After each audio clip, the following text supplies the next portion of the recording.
Selamat pagi anak-anak, kembali kita akan belajar IPS kelas 8 materi pajak.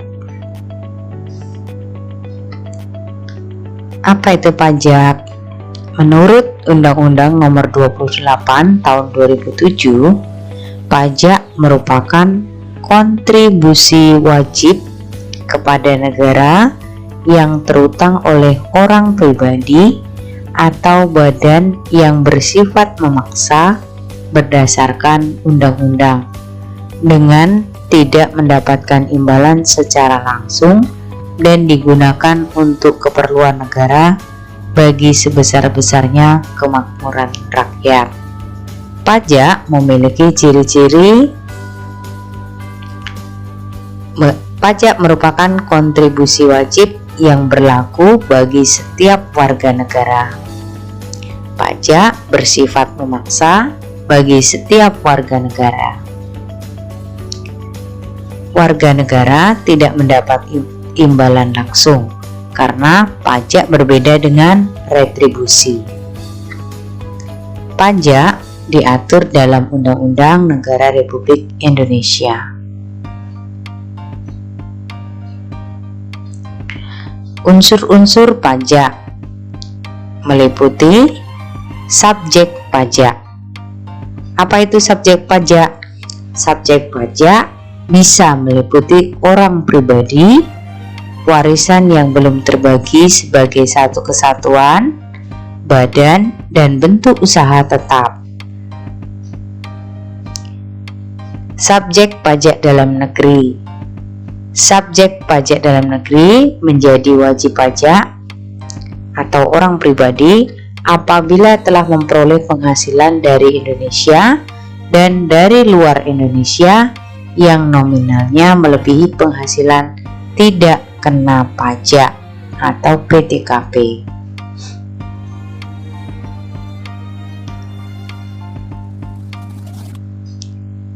Subjek pajak luar negeri.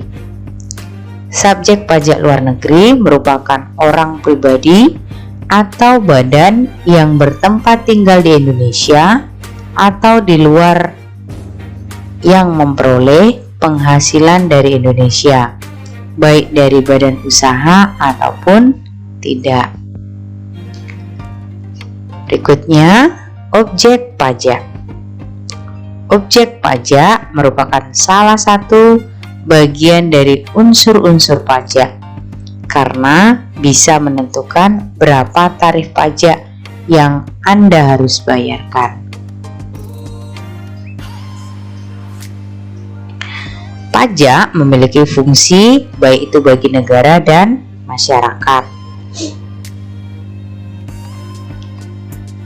Yang pertama, fungsi anggaran. Pajak merupakan sumber pemasukan keuangan negara dengan cara mengumpulkan dana atau uang dari wajib pajak ke kas negara untuk membiayai pembangunan nasional atau pengeluaran negara lainnya.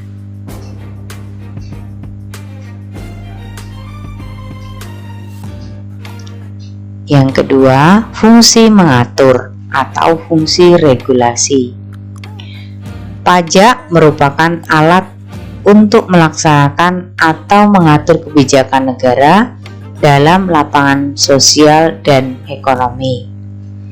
Fungsi mengatur mencakup menghambat laju inflasi, alat untuk mendorong kegiatan ekspor seperti pajak ekspor barang, memberikan proteksi atau perlindungan terhadap barang produksi dari dalam negeri. Contohnya pajak pertambahan nilai. Mengatur dan menarik investasi modal yang membantu perekonomian agar semakin produktif.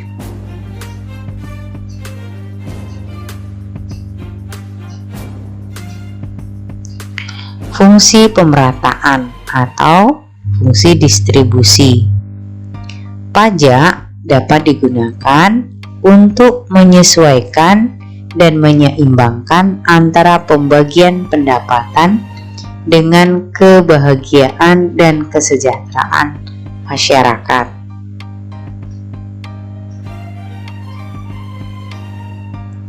Fungsi stabilisasi. Pajak dapat digunakan untuk menstabilkan kondisi dan keadaan perekonomian. Seperti untuk mengatasi inflasi, pemerintah menetapkan pajak yang tinggi sehingga jumlah uang yang beredar dapat dikurangi. Pajak memiliki syarat, antara lain syarat keadilan. Pemungutan pajak harus berlandaskan keadilan, baik dalam peraturan perundang-undangan maupun dalam pelaksanaan pemungutan pajak. Landasan keadilan ini merupakan syarat yang harus dipenuhi untuk mencapai keadilan bagi masyarakat. Wajib pajak memiliki hak dan kewajiban yang diatur oleh undang-undang. Setiap warga negara memenuhi syarat sebagai wajib pajak haruslah menyetorkan pajaknya. Adanya sanksi untuk pelanggar-pelanggar pajak yang terjadi.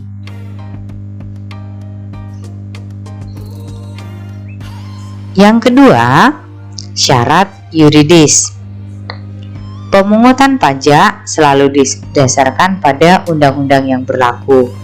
Salah satu undang-undang yang mengatur pemungutan pajak adalah Undang-Undang Nomor 28 Tahun 2007 tentang Ketentuan Umum Perpajakan. Dengan adanya pengaturan dalam bentuk undang-undang, pemerintah memberikan jaminan hukum bagi terlaksananya aktivitas pemungutan pajak. Selanjutnya, syarat ekonomis. Pemungutan pajak tidak boleh mengganggu aktivitas perekonomian yang dapat mengakibatkan kelesuan perekonomian nasional. Selanjutnya, syarat finansial. Pemungutan pajak harus dilakukan dengan efisien dan efektif, sehingga hasil yang diperoleh maksimal. Efisien artinya pemungutan pajak harus dilakukan dengan mudah, tepat sasaran, tepat waktu, dan biaya minimal. Sedangkan efektif artinya pemungutan pajak harus membawa hasil sesuai perhitungan yang telah dilakukan. Dalam syarat ini, biaya pemungutan pajak harus lebih kecil daripada pemasukan pajak yang diterima oleh kas negara.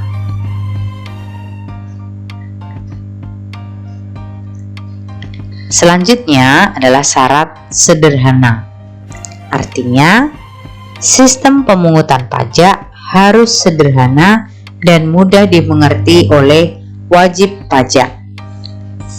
Sistem pemungutan pajak yang sederhana akan membantu wajib pajak dalam melaporkan pajak mereka dan mendorong masyarakat memenuhi kewajiban perpajakan.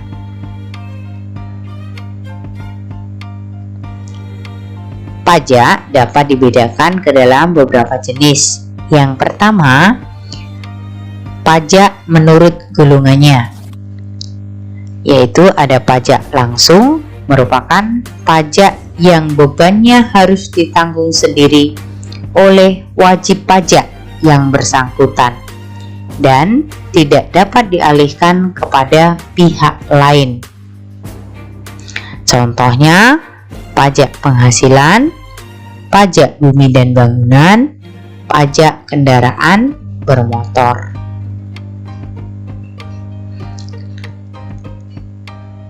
Yang kedua, pajak tidak langsung, merupakan pajak yang bebannya dapat dialihkan atau digeser kepada pihak lain. Dengan kata lain, pembayarannya dapat diwakilkan kepada pihak lain. Pajak tidak langsung tidak memiliki surat ketetapan pajak, sehingga pengenaannya tidak dilakukan secara berkala, melainkan dikaitkan dengan tindakan perbuatan atas kejadian. Pajak tidak langsung, contohnya pajak pertambahan nilai, pajak biaya masuk, dan pajak ekspor. Menurut sifatnya, pajak dibedakan. Yang pertama adalah pajak subjektif. Pajak subjektif merupakan jenis pajak yang dalam pengenaannya memperhatikan keadaan atau kondisi pribadi sebagai wajib pajak. Seperti contoh, apakah statusnya sudah kawin atau tidak kawin, memiliki tanggungan keluarga atau tidak. Jadi pada dasarnya setiap orang yang menghuni wilayah di Indonesia memiliki kewajiban untuk membayar pajak tersebut, mulai dari anak kecil hingga orang dewasa. Contoh pajak subjektif adalah pajak penghasilan.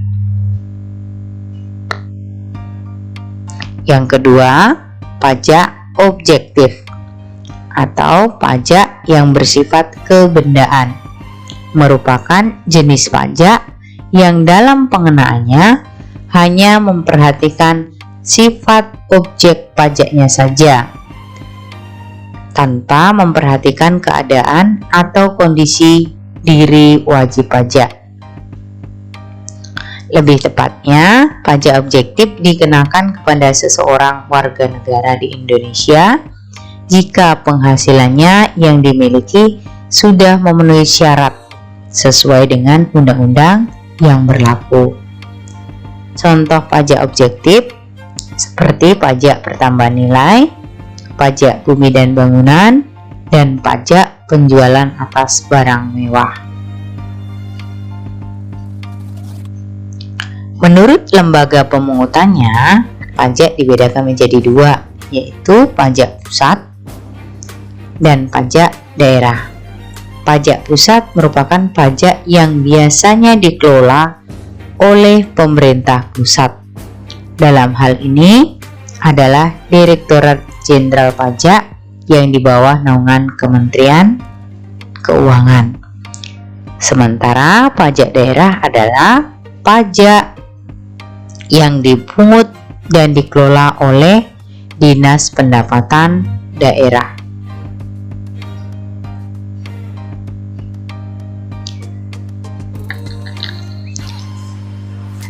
Tarif pajak meliputi tarif progresif.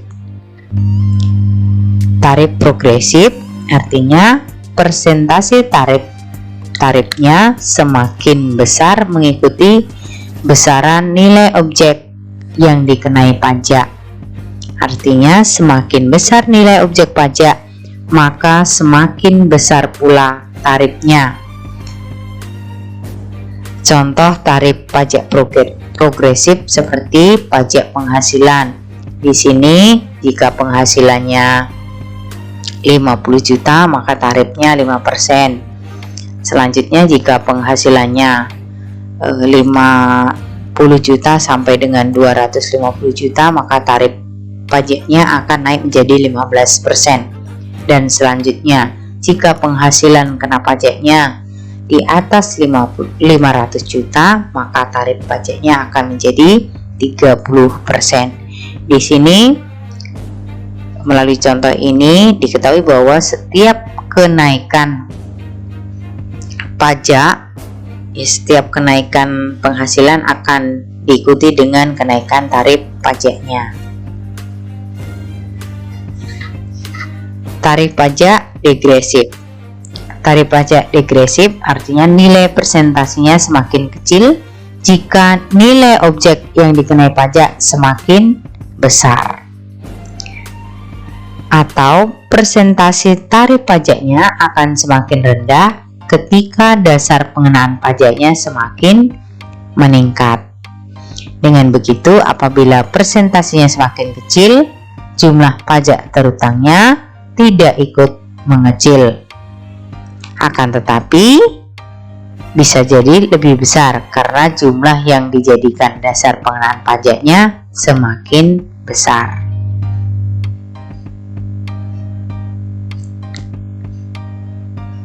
Yang ketiga adalah tarif pajak proporsional. Tarif pajak proporsional merupakan tarif yang persentasinya tetap meski terjadi perubahan terhadap dasar pengenaan pajak.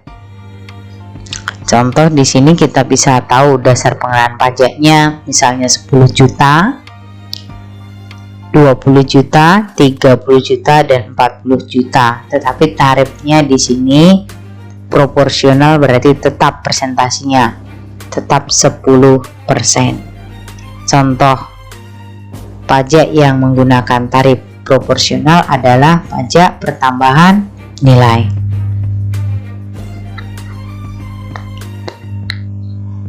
Yang keempat adalah tarif pajak tetap. Tarif pajak tetap merupakan tarif pajak yang nominalnya tetap tanpa memperhatikan jumlah yang dijadikan dasar pengenaan pajaknya atau tidak berubah-ubah. Tarif pajak tetap juga dapat diartikan sebagai tarif pajak yang akan selalu sama sesuai dengan peraturan yang berlaku. Contohnya bea materai.